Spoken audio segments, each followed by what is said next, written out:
Welcome to online अड्डा for study one step for learning. दोस्तों स्वागत है आप सभी का ऑनलाइन अड्डा फॉर स्टडी चैनल पे। इस वीडियो में हम कवर करेंगे 10 जनवरी 2021 का करंट अफेयर, जो कि काफ़ी इंपॉर्टेंट क्वेश्चंस होने वाले हैं आगामी शिक्षक भर्ती और रेलवे, एनटीपीसी, आरआरबी या फिर अन्य जितनी भी भर्तियां हैं उन सभी के अंदर करंट अफेयर पूछा जाता है। तो सारी अपडेट हम कवर करते हैं। चलिए दोस्तों वीडियो शुरू करते हैं। अनअकैडमी आपके लिए लेकर आया बढ़िया बैच ताकि आपकी तैयारी हो एकदम पक्की। आज ही सब्सक्राइब करें अनअकैडमी प्लस पर और पाएं अंकुश लांबा, आशीष अरोरा, निमिषा बंसल के साथ टीम एबीपी और टीम नासा और भी इंडिया के टॉप एजुकेटर्स एक ही प्लेटफॉर्म पर। आपको बैच बिल्कुल बेसिक से हाई लेवल तक मिल जाएंगे, प्रैक्टिस और साथ ही पीवाईक्यू के साथ। सभी बैच और कोर्स आपको डेडिकेटेड डाउट सेशन भी मिलेंगे। एक ऐसा मौका जहां आप एजुकेटर्स के साथ लाइव इंटरेक्ट करके अपने सभी डाउट सेशन यहाँ पे डाउट क्लियर भी कर सकते हैं और डाउट सेशन अटेम्प्ट भी कर सकते हैं।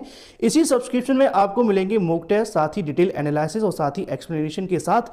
अगर आप बैंक एग्जाम की तैयारी कर रहे हैं तो यही सही मौका है इस अपॉर्चुनिटी का लाभ उठाने के लिए। अपकमिंग बैचेस को, साथ ही अगर बात की जितनी भी जो टोटल बैचेस हैं वो आपको स्क्रीन पर देखने के लिए मिल जाएंगी। तो जिन्होंने अभी तक प्लस सब्सक्रिप्शन नहीं ली है वो जाकर के ले सकते हैं। जल्द ही प्लस सब्सक्रिप्शन की फीस बढ़ा दी जाएगी। बिना किसी वक्त जाया किए सब्सक्राइब करें अनअकैडमी प्लस पर, इस मौके का फायदा उठाएं। तो बिना किसी देरी के जाइए अनअकैडमी प्लस की सब्सक्रिप्शन ले लीजिए। मेरा कोड का इस्तेमाल करना बिल्कुल ना भूलें, ऑनलाइन अड्डा। इसे लगाते ही आपको मिलेगा 10% का इंस्टेंट डिस्काउंट। ज़्यादा जानकारी लिंक वीडियो की डिस्क्रिप्शन में है। पहला क्वेश्चन आप सभी के सामने आ जाता है। 4 ऑप्शन आप सभी के सामने है। तेलंगाना उच्च न्यायालय की पहली महिला मुख्य न्यायाधीश बनी है। 4 ऑप्शन आप सभी के सामने, राइट आंसर आप सभी को बताना है। तो ऐसे में नेहा शुक्ला, हेमा कोहली या फिर रितु खंडेलवाल। 4 ऑप्शन में से आपका जो राइट आंसर होना चाहिए ऑप्शन नंबर 20 का बिल्कुल राइट आंसर होगा। हेमा कोहली को तेलंगाना उच्च न्यायालय की मुख्य न्यायाधीश किसको कहा जाता है? चीफ जस्टिस, जिसको शॉर्ट में हम सीजे भी कहते हैं। तो आप सभी को याद रखना है ना। तो ऐसे में ये तो बात हो जाती है तेलंगाना को लेकर, लेकिन इससे पहले दिल्ली हाई कोर्ट के अंदर सीनियर जज के रूप में यहाँ पे पहले कार्यरत थे। लेकिन अब यहाँ पर अगर बात करें तेलंगाना हाई कोर्ट के अंदर मुख्य न्यायाधीश के रूप में शपथ लेने वाली हैं। इनके बारे में आप सभी को पता होना चाहिए। शपथ किसके द्वारा दिलवाई गई ये भी आप सभी से पूछा जा सकता है। तेलंगाना के राज्यपाल की अगर आप सभी को पता होगा, नहीं पता साउंड राजन करके आप लोग याद रखिएगा। तिमिलिसाई साउंड राजन, जो कि उनके द्वारा यहाँ पर इनको शपथ दिलवाई गई है। अब पूछा जा सकता है कि यहाँ पर तेलंगाना के मुख्यमंत्री कौन है? चंद्रशेखर राव आप सभी को बताया, राज्यपाल मैंने आप सभी को बता दिया है। ऐसे में आप लोगों को यहाँ पे इमेज के माध्यम से भी याद रखना है, जो कि आप लोग यहाँ पर देख सकते हैं। अगला क्वेश्चन आप सभी के सामने नीचे आ जाता है।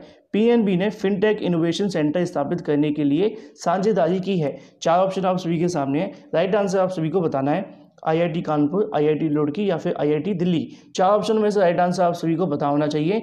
तो ऐसे में इसका जो राइट आंसर होगा, पीएनबी पंजाब नेशनल बैंक की हम बात करें, है ना। तो राइट आंसर जो होगा ऑप्शन नंबर ए इसका बिल्कुल राइट आंसर हो जाता है, जो कि ऑप्शन नंबर ए IIT Kanpur. Punjab national bank ने स्थान परिसर में फिनटेक इनोवेशन सेंटर, जिसको शॉर्ट में एफआईसी हम कहेंगे, आईआईटी कानपुर के साथ में foundation for innovation and research and science and technology, जिसको हम फर्स्ट कहेंगे। फिर से नोट कर लीजिए, यहाँ पे हमने फर्स्ट की बात की है ना।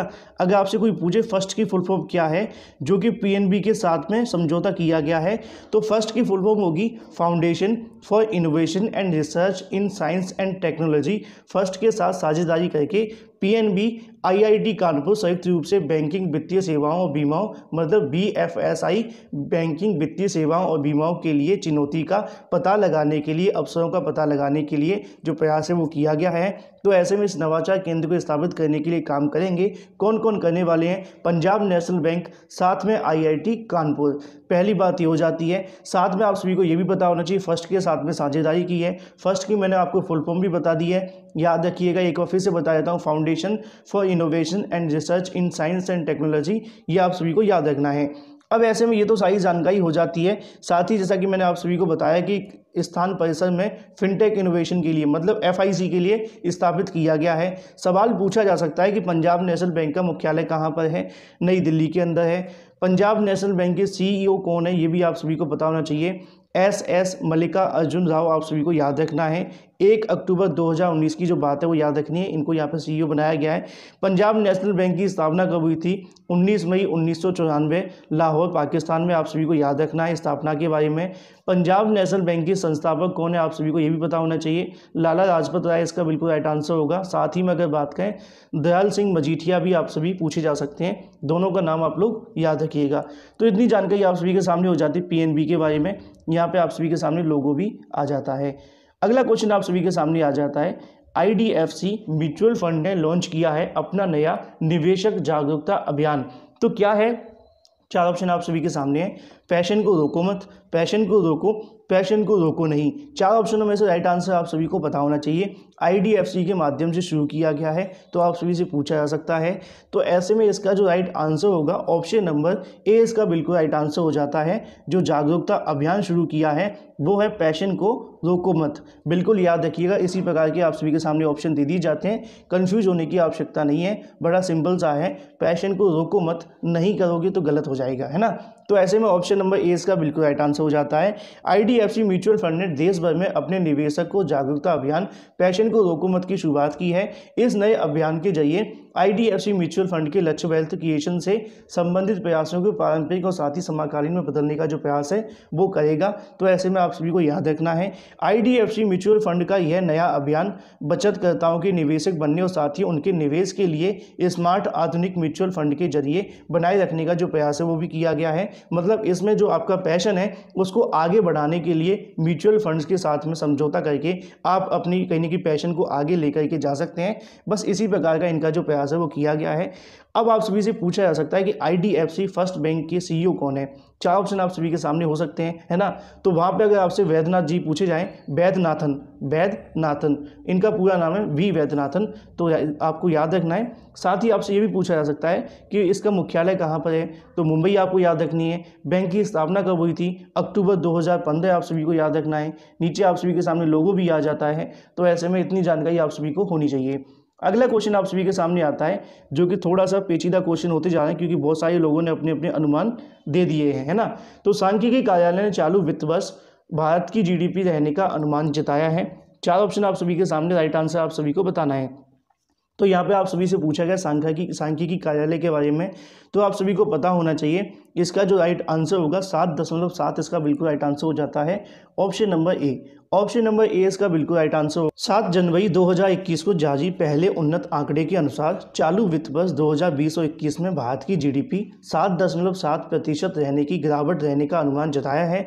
केंद्रीय बजट से पहले वित्त वर्ष के सकल घरेलू उत्पाद का पहला अग्रिम अनुमान जारी किया गया है। इसके बारे में आपको पता होना चाहिए। आपसे ये पूछा जा सकता है कि सांख्यिकी और कार्यक्रम कार्यान्वयन मंत्रालय के राज्य मंत्री कौन है, आप सभी को पता रखना है। तो IC अगर हम बात करें राव इंद्रजीत, आप सभी याद रखिएगा, रवि नहीं है, राव इंद्रजीत इसका बिल्कुल राइट आंसर हो जाएगा। बाकी इससे संबंधित आपको ज़्यादा परेशान नहीं होना है, कन्फ्यूजन ही बढ़ेगा। अगला क्वेश्चन आप सभी के सामने आता है, कॉलेज ऑफ सुपरवाइजर का गठन किया गया है। चार ऑप्शन आप सभी के सामने, राइट आंसर आप सभी को बताना है। तो यहाँ डबल लिखा है, कोई प्रॉब्लम नहीं है। कॉलेज ऑफ सुपरवाइजर किसके द्वारा, RBI, SBI, HDFC। Right answer क्या होगा, ऑप्शन नंबर ए इसका बिल्कुल राइट आंसर हो जाएगा, RBI के द्वारा। नीचे आप सभी के सामने देखने के लिए मिलेगा, अगर हम बात करें आपको इमेज देखने के लिए मिलेगी किसकी अध्यक्षता में किया गया है, क्योंकि आपसे ये भी पूछा जा सकता है किसकी अध्यक्षता में कॉलेज ऑफ सुपरवाइजर का गठन किया गया है। तो आपको याद रखना है NS विश्वनाथन की अध्यक्षता में कॉलेज ऑफ सुपरवाइजर का गठन किया है। किसने किया है, RBI ने विनियमित संस्थाओं के पर्यवेक्षण को मजबूत करने के लिए पर्यवेक्षकों का एक कॉलेज ऑफ सुपरवाइजर, जिसको हम इंग्लिश में कहेंगे, नामक एक शैक्षणिक सलाहकार परिषद का गठन किया है। इस कॉलेज की अध्यक्षता RBI के पूर्व डिप्टी गवर्नर, याद रखिएगा, पूर्व डिप्टी गवर्नर NS विश्वनाथन करेंगे। इसमें 5 अन्य सदस्य भी शामिल रहने वाले हैं, जिनके बारे में आपसे शायद ही पूछा जाएगा, लेकिन फिर भी मैं उन 5 के आपको नाम बताना चाहूँगा। अरिजीत बसु, परेश शुंकर, बेंगलोर की अगर बात करें KS रघुनाथन, साथ ही बंदोपाध्याय, और दूसरी तरफ सुब्रत सरकार। ये 5 नाम आपको याद रखने, इनके अलावा पूछे जा सकते हैं। अगला क्वेश्चन आप सभी के सामने आता है, लद्दाखी भाषा, संस्कृति और भूमि के संरक्षण समिति की अध्यक्षता करेंगे, कौन करेंगे। चार ऑप्शन आप सभी के सामने, राइट आंसर आप सभी को बताना है। तो ऐसे में अमित शाह, किशन रेड्डी, अतुल शर्मा या इनमें से कोई नहीं। तो राइट आंसर जो होगा ऑप्शन नंबर बी इसका बिल्कुल राइट आंसर हो जाएगा, किशन रेड्डी करने वाले हैं, जो कि आप सभी को पता होना चाहिए। गृह राज्य मंत्री किशन रेड्डी करेंगे लद्दाख की भाषा, संस्कृति और भूमि संरक्षण की समिति की अध्यक्षता। लद्दाख के 10 सदस्यीय प्रतिनिधिमंडल 6 जनवरी को केंद्रीय गृह मंत्री अमित शाह से मुलाकात की। सरकार से लद्दाख की भाषा, संस्कृति, भूमि रक्षा करने के आग्रह किया। केंद्र सरकार ने लद्दाख की विषम भौगोलिक परिस्थितियों के लिए इस मार्ग की महत्वताओं को देखते हुए लद्दाख की भाषा, संस्कृति और साथ ही आप सभी को बताया कि भूमि संरक्षण के लिए एक समिति का गठन करने का जो फैसला है वो लिया है। और समिति का जो नेतृत्व करने वाले हैं जी किशन रेड्डी आप सभी के सामने आ जाते हैं, जो कि आप लोग यहाँ पर देख पा रहे हैं इमेज के माध्यम से, है ना। तो ऐसे में ये उनकी अध्यक्षता करने वाले हैं, तो याद रखना है आप सभी को। साथ ही आप सभी को पता है इस समिति के बारे में थोड़ी जानकारी आप सभी से पूछी जा सकती है, क्योंकि कल ही हमने लद्दाख को लेकर क्वेश्चन कवर किए थे।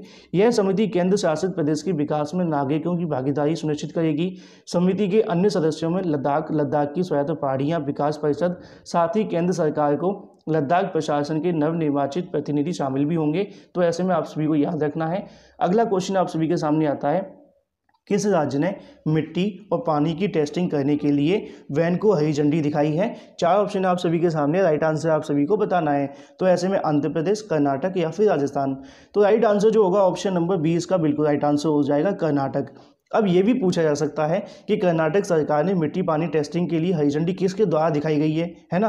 तो आप सभी को याद रखना है, कर्नाटक के मुख्यमंत्री BS येदियुरप्पा ने बेंगलोर में 40 कृषि संजीवनी वैन, इसके तहत 40 वैन आपको याद रखनी है। टोटल संख्या भी पूछी जा सकती है, कुछ ज़्यादा डिटेल के अंदर अगर जाएंगे तो 40 कृषि संजीवनी वैन को हरी झंडी दिखाई है। इस कृषि कार्यक्रम के शुरू करने के लिए राष्ट्रीय कृषि विकास योजना के तहत केंद्रीय सहायता से राज्य के कृषि विभाग द्वारा वैन को लॉन्च किया गया है। तो टोटल कितनी लॉन्च की गई हैं? 40 आप सभी को याद रखना है। किसके द्वारा की गई हैं आप सभी को पता होना चाहिए, येदियुरप्पा कहाँ के? कर्नाटक के मुख्यमंत्री हैं। तो इतनी जानकारी आप सभी को हो ही जाएगी। अगर इस पहल का उद्देश्य क्या होगा? कृषि क्षेत्रों में प्रयोगशालाओं में ले जाने के लिए स्थितियों का अध्ययन किया जाएगा, कीट नियंत्रण, मृदा की उर्वरता, साथ में मातम, और अगर हम बात करें उपयुक्त फसल के बारे में जानकारी लेने का प्रयास किया जाएगा। किसान की ज़रूरतों को संबोधित करने के लिए मिट्टी में किस प्रकार की सुधार किए जा सकते हैं, क्या क्या डालना है, और फसल को उगाने के लिए मिट्टी, पानी, कीटों के आधार पर और भी तमाम जानकारियाँ जो कि कृषि से संबंधित होंगी। बस आपको यही याद रखना जो मैंने स्टार्टिंग में बताया है। कर्नाटक के मुख्यमंत्री कौन है? येदियुरप्पा जी हैं। राज्यपाल कौन है? वजुभाई जी वाला हैं। तो ऐसे में आप सभी को याद रखना है। अगला क्वेश्चन आता है, राइट अंडर योर नोज उपन्यास लिखा है, किसके द्वारा लिखा गया है? 4 ऑप्शन आप सभी के सामने है, राइट आंसर आप सभी को बताना है। मनीष शर्मा, गिरिधरन या फिर कृष्णन अय्यर। 4 ऑप्शनों में से राइट आंसर आप सभी को पता होना चाहिए। राइट अंडर योर नोज की अगर हम बात करें, जो उपन्यास लिखा गया है वो आपको इमेज के माध्यम से आंसर भी देखने के लिए मिल जाएगा। गिरिधरन नीचे लिखा हुआ है। तो ऑप्शन नंबर बी इसका बिल्कुल राइट आंसर हो जाता है। यहाँ पे आप लोगों को देखने के लिए मिलेगा, एक सेकंड जी। ऑप्शन नंबर 20 का बिल्कुल राइट आंसर हो जाता है। आर गिरिधरन के द्वारा लिखी गई है। आर गिरिधरन कौन है ये भी आप सभी को पता होना चाहिए, क्वेश्चन पूछा जा सकता है।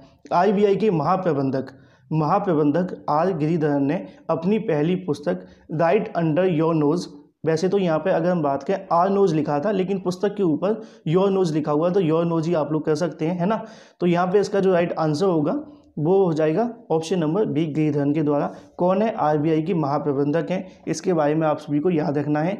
साथ ही आप सभी को इतनी जानकारी इस संबंध में रखनी है। वैसे और भी जानकारी बताना चाहूँगा। राइट अंडर योर नोज में एक हत्यारा एक वैज्ञानिक की पुलिस की नाक की नोच मतलब नीचे से हत्या कर देता है, साथ ही फॉरेंसिक के पीछे छोड़ा देता है। इस स्थिति में निपटने के लिए मुख्यमंत्री विजय को फ़ोन करते हैं, जैसे 1 सप्ताह में संसद की शुरू करनी होती है। मामले को सुलझाने के लिए असंभव सीमा दी जाती है। और भी तमाम जानकारी इस पुस्तक के बारे में अगर आप लोग कभी पढ़ेंगे तो कमेंट करके मुझे भी बता करके जाना।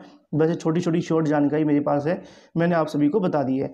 अगला क्वेश्चन आता है, गुवाहाटी उच्च न्यायालय का मुख्य न्यायाधीश नियुक्त किया गया है। 4 ऑप्शन आप सभी के सामने है, राइट आंसर आप सभी को बताना है। किसको किया गया है आप सभी को पता होना चाहिए। हाल ही में कई बदलाव हुए हैं, तो ऐसे में आप सभी को याद भी रखना है। तो इसका जो राइट आंसर होगा वो आप सभी को यहाँ देखने के लिए मिलेगा, Sudhanshu Dhulia. Option number A इसका बिल्कुल राइट आंसर हो जाता है, सुधांशु धूलिया। हाल ही में आपको अगर याद होगा लद्दाख की यहाँ पे मैंने बताया था पंकज जी के बारे में, और लखनऊ इलाहाबाद के बारे में मैंने आपको बताया था गोविंद माथुर जी के बारे में, है ना। तो फिलहाल गुवाहाटी उच्च न्यायालय का पूछा गया है, तो ऑप्शन नंबर ए इसका बिल्कुल राइट आंसर हो जाता है, ऑप्शन नंबर ए। तो ऑप्शन नंबर ए के बारे में आप सभी से पूछा जा सकता है गुवाहाटी कहाँ पर है, तो आप सभी याद रखिएगा। असम के मुख्यमंत्री कौन है? असम के मुख्यमंत्री सर्बानंद सोनोवाल जी हैं। राज्यपाल कौन है? जगदीश मुखी हैं। तो साथ ही अगर हम बात करें गुवाहाटी उच्च न्यायालय के मुख्य न्यायाधीश के रूप में नियुक्त किया गया सुधांशु धूलिया को, उनकी नियुक्ति की पुष्टि कानून और अगर बात करें न्याय मंत्रालय द्वारा की गई है, जो कि राष्ट्रपति रामनाथ कोविंद ने भारत के संविधान अनुच्छेद 270 के खंड 1 के द्वारा प्रदत्त शक्तियों के जरिए उत्तराखंड उच्च न्यायालय के न्यायाधीश सुधांशु धूलिया को प्रोन्नत करके गुवाहाटी उच्च न्यायालय का नया मुख्य न्यायाधीश बना दिया है। तो ऐसे में आप सभी को इतना भी याद रखना है, सुधांशु धूलिया जी के बारे में 7 जुलाई 1986 को एक वकील के रूप में अपना करियर शुरू किया था, जहां पर सिविल और साथ में अगर बात करें संवैधानिक सेवा और श्रम मामलों को लेकर इलाहाबाद और साथ ही उत्तराखंड उच्च न्यायालय में अभ्यास किया, सेवा संवैधानिक मामले की विशेषताओं की प्राप्त की और साथ में 1 नवंबर 2008 को उत्तराखंड के उच्च न्यायालय के स्थायी न्यायाधीश के रूप में नियुक्त किया गया। इतनी जानकारी आप सभी को यहाँ से याद रखनी है। अगला क्वेश्चन आप सभी के सामने आ जाता है। सिक्किम के उच्च न्यायालय के मुख्य न्यायाधीश के रूप में शपथ ली है। 4 ऑप्शन आप सभी के सामने, राइट आंसर आप सभी को बताना है। तो ऐसे में यहाँ पे भी आप सभी से पूछा जा सकता है ना, तो इसके बारे में आप लोग एक नोट बना लेना सभी के न्यायाधीशों के बारे में, क्योंकि कई बार क्या होगा मुख्य न्यायाधीश यहाँ बदलाव हुए तो पूछे जा सकते हैं, है ना। न्यायाधीश की बात अलग होती है लेकिन सीजे की बात अलग होती है, चीफ जस्टिस की यहाँ बात की जा रही है। तो इसका जो राइट आंसर हो जाएगा ऑप्शन नंबर बी, इसका बिल्कुल राइट आंसर हो जाता है जेके माहेश्वरी, जो कि आप लोग यहाँ इमेज के माध्यम से भी देखने के लिए मिल जाएंगे। नीचे आप सभी के सामने इमेज भी आ जाती है। जेके माहेश्वरी ने सिक्किम उच्च न्यायालय के मुख्य न्यायाधीश के रूप में शपथ ली है। जस्टिस जितेंद्र कुमार माहेश्वरी इनका पूरा नाम है, ये भी आप सभी को याद रखना है। सिक्किम के उच्च न्यायालय के नए मुख्य न्यायाधीश के रूप में शपथ ली गई है। तो ऐसे में अगर बात करें, सिक्किम के राज्यपाल गंगा प्रसाद ने राजभवन में आयोजित करके एक समारोह के दौरान न्यायमूर्ति माहेश्वरी को पद की शपथ दिलाई है। इतनी भी जानकारी आप सभी को याद रखनी है। अब ऐसे में आप सभी से पूछा जा सकता है कि सिक्किम के मुख्यमंत्री कौन है, पीएस गोले, आप सभी को याद रखना है। राज्यपाल कौन है, ये भी मैंने आप सभी को बता दिया है, गंगा प्रसाद जी। अगला क्वेश्चन आप सभी के सामने आता है, भारतीय मूल के अमेरिकी सेना के पहले मुख्य सूचना अधिकारी बने हैं। 4 ऑप्शन आप सभी के सामने, राइट आंसर आप सभी को बताना है। तो भारतीय मूल के हैं, अमेरिका सेना के पहले मुख्य सूचना अधिकारी बने हैं, तो क्वेश्चन तो पूछा जाएगा। 4 ऑप्शनों में से आप सभी को राइट आंसर आपको बताना है। तो इसका जो राइट आंसर होगा ऑप्शन नंबर बी, ए इसका बिल्कुल राइट आंसर हो जाता है, doctor Raj Iyer. Option number A इसका बिल्कुल राइट आंसर होगा।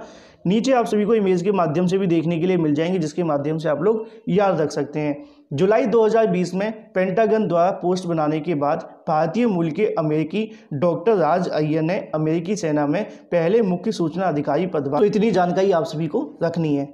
अगला आप सभी के सामने आया था लास्ट वीडियो का क्वेश्चन, जिसके बारे में मैंने आप सभी से पूछा था, युवाओं को आत्मनिर्भर बनाने के लिए शुरू की गई योजना किसके द्वारा। एमपी इसका बिल्कुल राइट आंसर था, जो कि मैंने आप सभी को कल ही बताया था, मतलब परसों कवर किया था। ऐसे में क्वेश्चन ऑफ द डे आप सभी के सामने आ जाता है, गूगल क्लाउड के नए प्रमुख बने हैं एशिया प्रशांत के, आपको याद रखना है। इसके अंदर आप लोग ये भी याद रखिए, एशिया प्रशांत के नए प्रमुख बने हैं। 4 ऑप्शन आप सभी के सामने। वीडियो को लाइक और शेयर करना बिल्कुल ना भूलें। फ्लैश वीडियो के माध्यम से थैंक यू फॉर